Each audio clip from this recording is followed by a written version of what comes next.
우리 옆사람과 잠시 인사 나누겠습니다. 축복합니다. 사랑합니다. 함께 인사 나누겠습니다. 오늘은 좀 재미있는 역사 이야기에서부터 말씀의 떡을 나누려 합니다.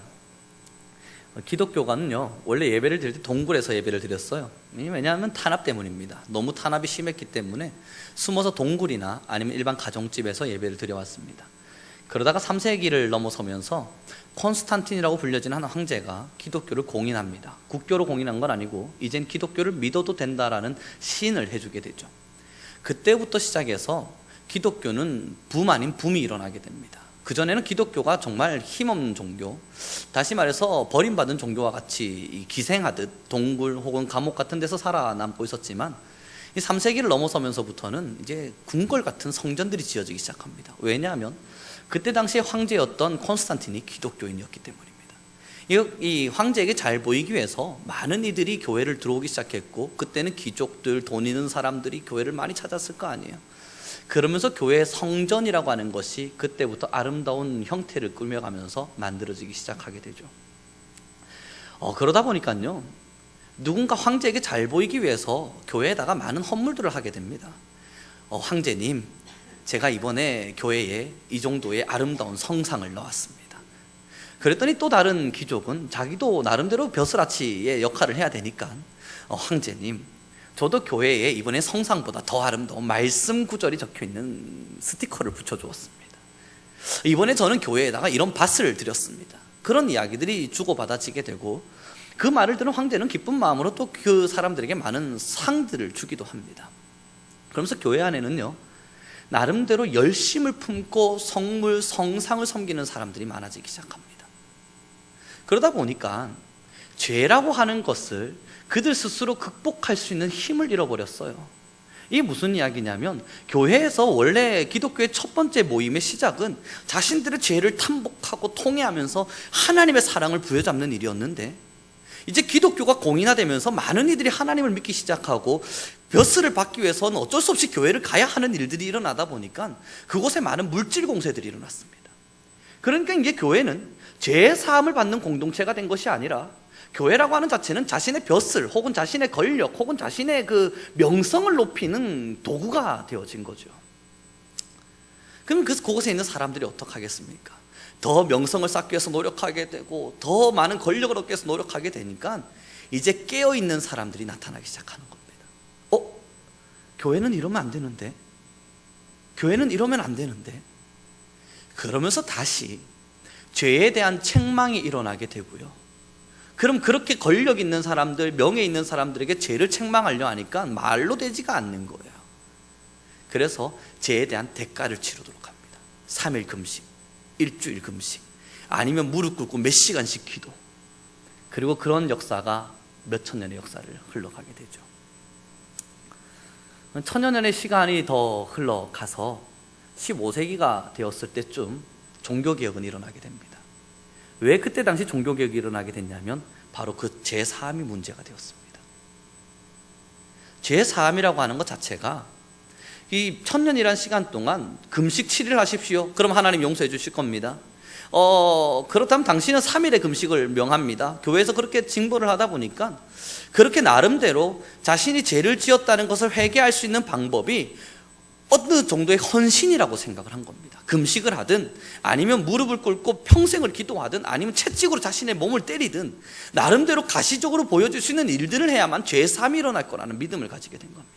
그러면서 사람들은요, 그때 당시에 죄를 사하기 위해서 70개의 계단을 무릎으로 기어 올라가기도 하고, 때로는 40일씩 30일씩 금식을 해가며 채찍으로 자신의 몸을 때리기도 하고, 때로는 촌농에서 흐르는 촌농으로 자신의 몸을 지져가면서 죄사함을 받으려 합니다.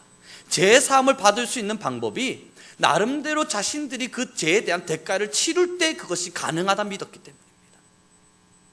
그런데 루터라고 하는 한 명의 사람이 성경을 보니까 의인은 오직 믿음으로 말미암느니라, 그 기록을 본 거예요. 그도 죄를 지었습니다. 내가 이 죄 앞에 살아갈 수 없다 싶어서 90개의 계단을 무릎으로 기어 올라가면서 기도하고 또 회개하고 기도하고 회개하고 딱 내려왔는데 죄 사함을 받았다는 확신이 안 드는 거예요. 그리고 성경을 쫙 펼쳤는데 그 말씀을 보게 된 겁니다. 오직 의인은 믿음으로 말미암아 살리라. 사랑하는 우리 선교 성도 여러분, 죄 사함이라고 하는 건 교회 안에서 얼마나 많은 헌신과 시간을 투자했는지는 아무 상관없습니다. 죄 사함이라고 하는 것은 얼마나 우리가 많은 시간 동안 헌신했고 때로는 그의 죄가를 치르기 위해서 얼마나 오랜 시간 동안 금식했는지 그건 그렇게 중요하지 않습니다. 사실 죄 사함이라고 하는 것은 무엇입니까? 우리가 매일 교회 뒤에 십자가를 걸어두고 있는 이유가 무엇입니까? 죄 사함이라고 하는 것이 무엇인지를 날마다 상기하고 기억하기 위해서입니다. 죄 사함이라고 하는 것은 예수 그리스도의 십자가의 보혈, 그 보혈을 믿는 자 누구에게나 주어지는 선물이라 그랬습니다. 오늘 우리는 본문의 말씀을 다시 보아야만 합니다. 스가랴서 3장 1절의 말씀 함께 읽도록 하겠습니다. 시작.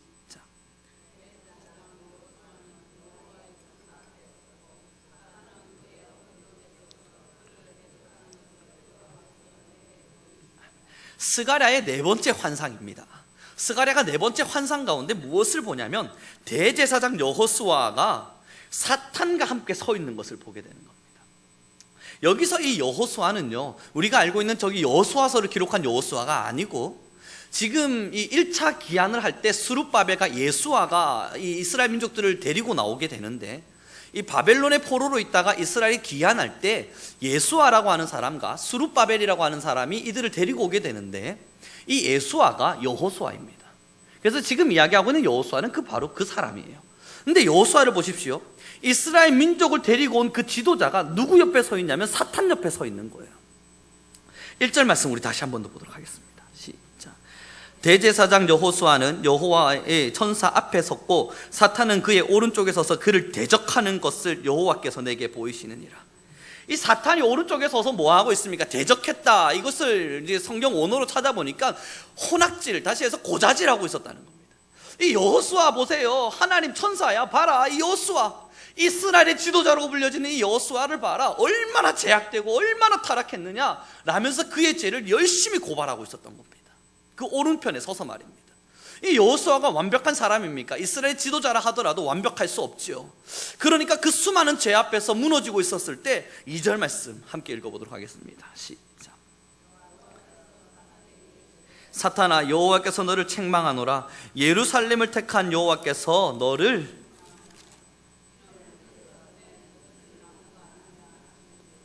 아멘.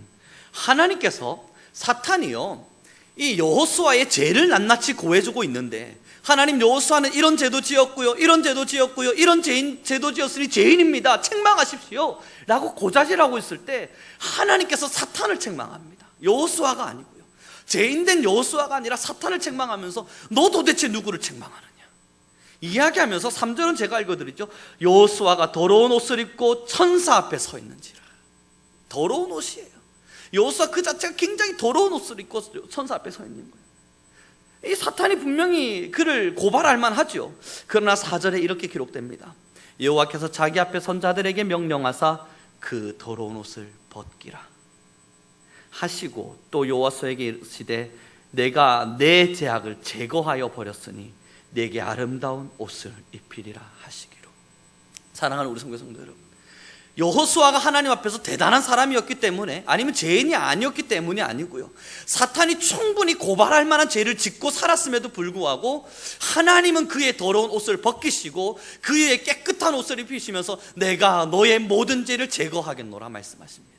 우리는 이 말씀을 본 이후에 로마서의 말씀으로 넘어가 보도록 하겠습니다. 로마서 8장 1절의 말씀입니다.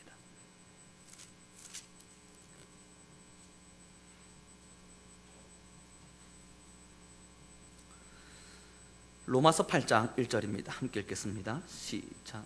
그러므로 이제 그리스도 예수 안에 있는 자에게는 결코 정죄함이 없나니. 아멘.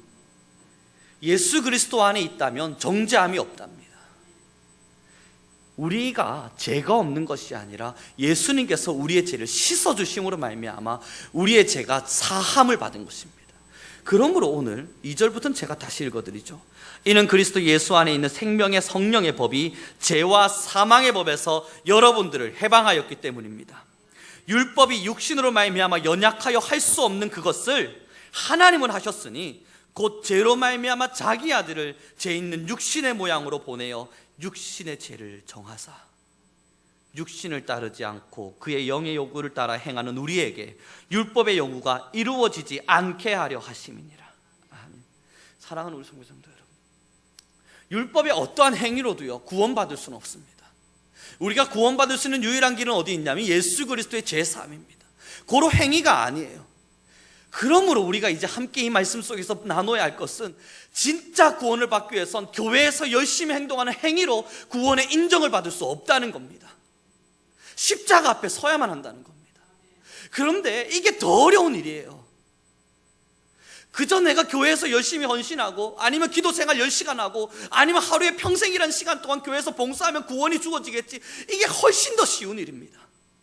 하나님을 만난다는 것, 예수 그리스도로부터 내가 너의 죄를 사하노라 라고 하는 인치함을 받는다는 건 그렇게 호락호락한 일이 아닙니다. 그저 가만히 앉아 있는데 예수님이 갑자기 십자가를 지고 오셔서 내가 너의 죄를 사하노라 그러지 않는다는 것입니다.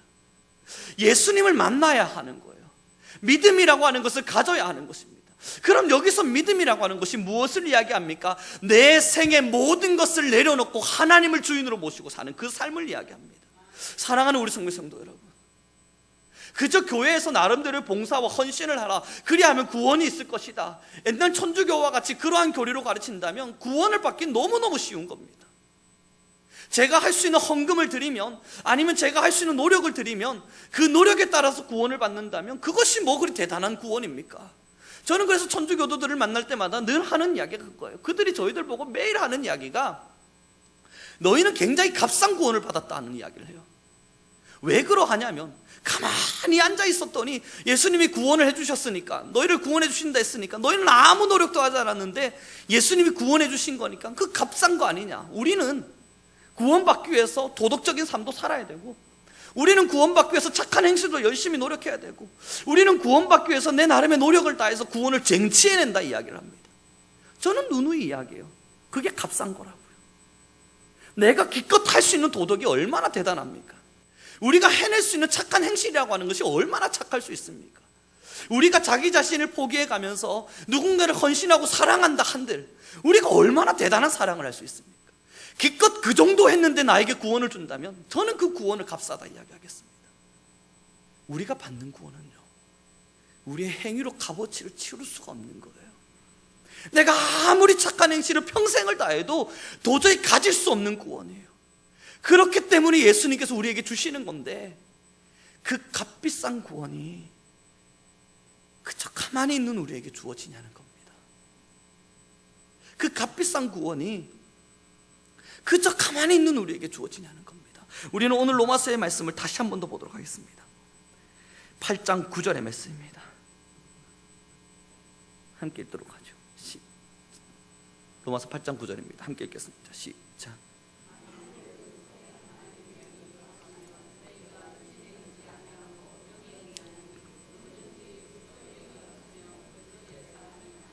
예전에 우리는 이 말씀을 함께 나누면서 성경을 읽고 또한 설교를 나누었습니다만, 그럼 구원받을 수 있는 자격을 가진 자가 누구입니까? 십자가로 말미암아 제3을 받은 자입니다. 그럼 그 제3을 받은 자가 누구입니까? 하나님의 영이 우리 안에 거하는 자입니다.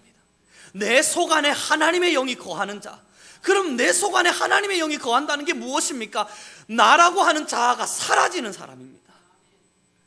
우리의 마음 안에, 우리의 심령 안에 나라고 하는 주인이 자리하여서 나를 좌지우지하는 것이 아니라 내가 비워지고 내가 죽어지고 내가 사라짐으로 말미암아 하나님의 영의 임재가 있는 사람, 정말로 하나님이 주인 되어서 살아계신 그 사람, 하나님의 영으로 이 심정, 이 심령이 성전이 되어 있는 사람, 그 사람을 향해서 우리는 구원받았다 이야기합니다.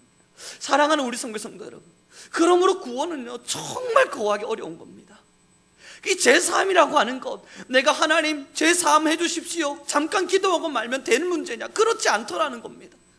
이 씻어내고 씻어내도 씻어내주지 못할 이 수많은 죄를 바라보면서 끊임없이 내가 주인 되고 싶어하는 이 마음을 바라보면서, 하나님, 이 연약한 사람이 또 내가 주인이 되었습니다. 또 내 정욕을 따라 살라 그랬습니다. 또 내 생각을 따라 살라 그랬습니다. 또 내 마음대로 살라 그랬습니다. 또 하나님의 뜻을 저버리고 내 뜻대로 살라 그랬습니다. 끊임없이 기도하면서 하나님을 나의 영의 주인으로 모시는 그분, 그를 향해 우리는 구원받으셨군요. 하나님의 구원이 그대에게 임하겠군요. 하나님의 구원이 당신에게 임할 것입니다 라고 이야기를 하는 것입니다. 축복합니다. 그러므로 이 마음속 심령 속에 자리 잡고 있는 내가 주인 되고자 하는 이 마음, 이것을 날마다 지우며 산다는 것이 얼마나 어려운 일인지 모릅니다. 이 어려운 싸움을 50년, 60년, 70년 평생을 다해서 그래서 얻는 것이 무엇입니까? 구원입니다. 우리는 오늘 다시 스가랴서의 말씀으로 넘어가 보도록 하겠습니다. 스가랴서 3장 5절의 말씀을 함께 읽도록 하겠습니다. 3장 5절입니다. 시작. 내가 말하되 정결한 관을 그의 머리에 씌우소서 하매 곧 정결한 관을 그 머리에 씌우며 옷을 입히고 여호와의 천사는 곁에 섰더라. 아멘. 그렇게 정결한 관을 쓰고요, 그리고 머리에 아름다운 정결한 관을 쓰고, 그리고 아름다운 옷을 입은 이에게 하나님이 그제서야 뭘 요구하시냐면 6절 말씀부터 함께 읽어보도록 하겠습니다. 시작. 여호와의 천사가 여호수아에게 증언하여 이르되 만군의 여호와의 말씀에 내가 만일 내 도를 행하며 내 규례를 지키면 내가 내 집을 다스릴 것이요 내 뜰을 지킬 것이며 내가 또 너로 여기 서 있던 자들 가운데 왕래하게 하리라. 아멘. 그렇게 이미 제사함을 받아서 흰옷을 입은 그에게 하나님이 다가가셔서 하는 이야기가, 너가 내 말씀을 따라 내가 하는 말을 따라 지킨다면 내가 너의 가정을 지킬 것이다. 너가 나의 말을 따라 지킨다면 내가 너의 삶을 지도할 것이다. 이제서야 주어지는 약속인 것입니다. 사랑하는 우리 성도 여러분, 이제 우리가 정말 하나님 앞에 서려고 노력한다면요, 아니요 정말로 우리 성도님들께서 그리고 우리 성민교회가 구원을 바라보며 살아가고 있다면 말입니다, 저 천성을 바라보며 하나님이 내 삶의 주인 되는 삶을 날마다 그리며 살고 있다면 우선해야 될 것이 무엇이겠습니까? 진짜 제사함입니다. 그저 내 죄가 지워졌겠지라는 그런 막연한 생각 말고요, 그냥 내 죄가 어떻게든 지워질 거야, 아마 하나님이 내 죄를 지워주시겠지 라고 생각하는 그런 막연한 생각들 말고, 정말 그리스도의 십자가의 보혈로 말미암아 날마다 우리의 죄를 씻어내야만 하는 것입니다. 행위의 죄가 아닙니다. 이 영혼의 죄입니다. 늘 하나님이 아닌 세상을 섬기고자 하고 나 자신을 살아가고 내 자신의 뜻대로 살고자 하는 이 욕망을 지워내는 나 자신의 죄입니다. 이 심령의 죄를 지워내는 그 사람들, 그에게 주의 영이 임재가 있죠. 그리고 그 영의 임재가 있는 그가 하나님의 사람이지요. 그러므로 우리는 로마서 6장 2절의 말씀을 함께 보도록 하겠습니다. 로마서 6장 2절입니다. 1절은 제가 읽어드리죠. 그런즉 우리가 무슨 말을 하리요? 은혜를 더하게 하려고 죄에 거하겠느냐? 2절 함께 읽겠습니다. 시작. 그럴 수 없느니라. 죄에 대하여 죽은 우리가 어찌 그 가운데 더 살리요? 아멘. 예전에 한 번씩 성경 공부를 하다 보면 참 생뚱맞고 엉뚱한 질문들을 하시는 분들을 만날 때가 있는데, 그 질문이 뭐냐면 지금 6장 1절에 나오는 이러한 이야기입니다. 자신은 일부러 자신은 죄 가운데 거하는 것을 지우지 않아요. 그리고 죄 가운데 살아가고 있어요. 왜냐하면 그 죄 가운데 살아갈 때서야 하나님의 은혜가 내게 있다는 것을 안다는 겁니다.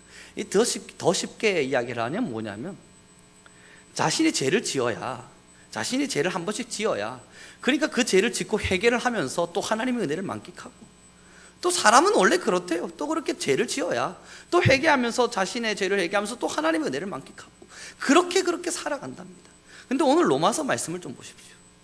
정말로 하나님의 은혜를 만끽한 자가 더 큰 은혜를 맛보려고 일부러 죄에 거하겠느냐?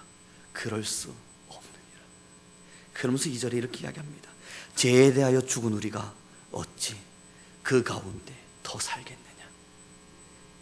진짜 제사함을 받았다면요, 지금 우리 뒤에 걸려있는 이 십자가의 사랑을 정말 우리가 영으로 만났다면요, 어떻게 죄에 죽은 우리가 더 죄에서 살고자 하겠습니까? 죄에 살고 있는 내 자신을 보면서 당당히 어떻게 서 있을 수 있겠습니까? 죄 가운데 거하고 있는 나를 보면서 어떻게 회개하지 않을 수 있겠습니까? 죄 가운데 살고 있는 나 자신을 보면서 어떻게 하나님 앞에 나와서 이 죄를 씻어달라 기도하지 않을 수 있겠습니까? 오늘 이 이야기를 하고 있는 겁니다. 하나님께서 우리의 죄를 사하셨다는 것을 정말로 안다면, 그 죄 사함의 은혜를 진짜로 맛보았다면 어떻게 우리가 또 죄 가운데 거할 수 있겠느냐? 그럴 수 없느니라. 사랑하는 우리 성도 여러분, 습관을 따라 죄에 거한다고요? 그거 정말 다시 한번 돌이켜봐야 합니다. 죄에 거하고 있음에도 불구하고 괜찮아, 사람은 누구나 이럴 수 있으니까, 그렇게 합리적인 생각과 때로는 그렇게 사고를 나름대로의 합리화시켜가며 신앙의 길을 걸어가신다고요? 한 번쯤 다시 돌아보셔야 됩니다. 그리고 우리는 마지막 로마서의 말씀을 다시 보도록 하겠습니다. 로마서 6장 7절의 말씀입니다. 6절은 제가 읽어드리죠. 7절을 함께 읽겠습니다. 우리가 알거니와 우리의 옛사람이 예수와 함께 십자가에 못 박힌 것은 죄의 몸이 죽어 다시는 우리가 죄에게 종노릇하지 아니하려 함이니, 7절입니다. 이는 죽은 자가 죄에서 벗어나 의롭다 하심을 얻었음이노라. 아멘. 우리는 사람인지라 어쩔 수 없이 늘 죄 짓고 살아갑니다. 그거 어쩔 수 없는 거 아닙니까? 그게 죄의 종이에요. 그러나 이 본문은 무엇을 이야기합니까? 하나님으로부터 진짜 구원을 입은 자는 죄의 종되기를 거절한답니다. 죄가 아무리 우리에게 죄지으라 이야기하더라도요, 사탄이 아무리 우리에게 죄의 길을 인도하더라도요, 우리의 마음속에 있는 죄가 끊임없이 죄를 짓도록 하더라도요, 그것을 거절한다는 거예요. 나 그렇게 안 살 거야. 나 그러지 않을 거야. 너가 나를 아무리 유혹하더라도 난 그 유혹에 넘어지지 않을 거야. 예전에는 내가 너의 명예를 따라, 너의 명령을 따라 살았을지 모르나 이제는 네가 아무리 명령을 해도 나는 그것을 지키지 않을 거야. 종노릇하지 않는다는 겁니다. 유혹받지 않는 것이 아니에요. 유혹은 날마다 일어나겠지만 종이 되지 않습니다. 그러므로 12절의 말씀을 함께 읽겠습니다. 자, 그러므로 너희는 죄가 너희 죽을 몸을 지배하지 못하게 하여 몸의 사욕에 순종하지 말라. 그러므로 사랑하는 우리 성도 여러분, 죄가 우리의 죽을 이 몸을 지배하도록 내버려 두지 맙시다. 그러므로 우리의 몸의 사욕에 순종하지 말고, 13절의 말씀, 하나님이 이렇게 말씀하십니다. 함께 읽죠. 시작. 또한 너희 지체를 불의의 무기로 죄에게 내어주지 말고 오직 너희 자신을 죽은 자 가운데서 다시 살아난 자와 같이 하나님께 드리며 너희의 지체를 의의 무기로 하나님께 드리라. 이 말씀 너무 아름답지 않습니까? 하나님이 우리에게 뭘 명하십니까? 너희의 지체를 의의 무기로 사용하라. 선한 일을 하고 의를 행하고 죄에게 이기는 무기로 사용하라는 겁니다. 우리는 원래 죄의 종이었습니다. 그러므로 죄 짓고 사는 것이 당연했습니다. 그리고 그 죄 짓는 것을 당연하다 여겼을 뿐만 아니라 즐겼습니다. 그러나 그리스도인 된 우리에게 하나님 뭘 말씀하십니까? 원래는 그랬을 줄 모르나 내가 너희를 해방하였느니라. 그러므로 이제는 너희의 몸을 의의 무기로 드리라. 의를 행하는 무기로 드리라. 사랑하는 우리 성도 여러분, 사실 우리의 행위로 말미암아 구원받는 건 아닙니다. 우리의 그 어떤 행위도 구원의 대식은 되지 않습니다. 우리가 아무리 많은 일을 한다 한들 하나님께서 우리에게 주실 그 구원의 은혜에 비하면 아무것도 되지 않습니다. 그러므로 천주교에서 이야기하는 그런 선행을 통한 구원은 틀린 말입니다. 말이 되지가 않습니다. 지금까지 제가 나름대로 착하게 살아보려고 노력해봐도 저는 정말 착하지 않은 사람이라는 걸 저 스스로 알기 때문입니다.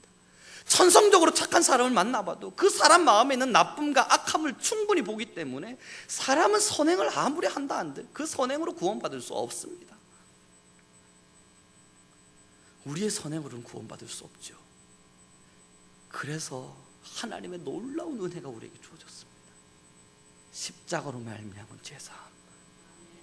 사랑하는 우리 성도 여러분, 정말 우리가 하나님의 백성이노라면 가장 먼저 십자가 앞에 서야 합니다.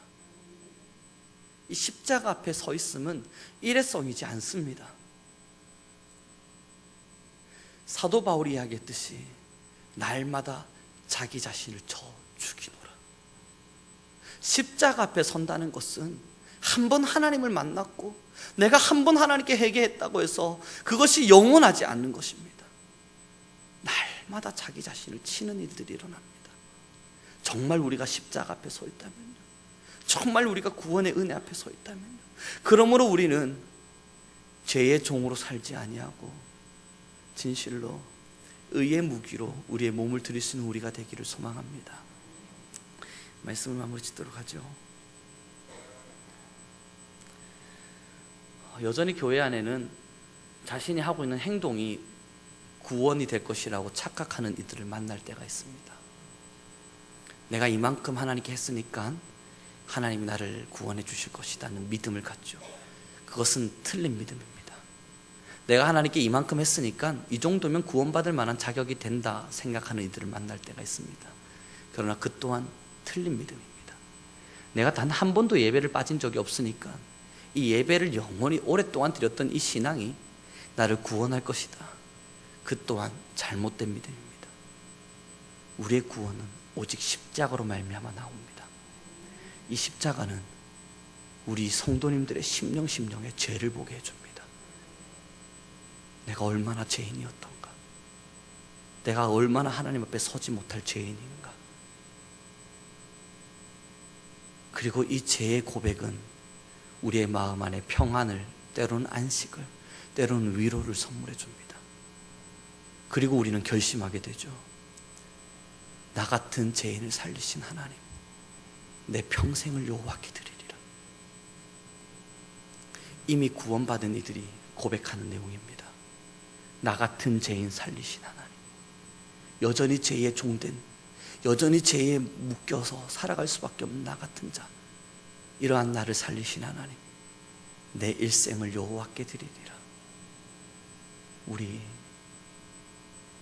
하나님을 사랑하노라 고백하며 진실한 제사함이 있길 바랍니다. 우리의 심령과 영혼에 참된 죄와의 싸움이 있기를 바랍니다. 그러므로 우리의 몸이 의의 무기가 되어 하나님께 드려지길 소망합니다. 기도하겠습니다.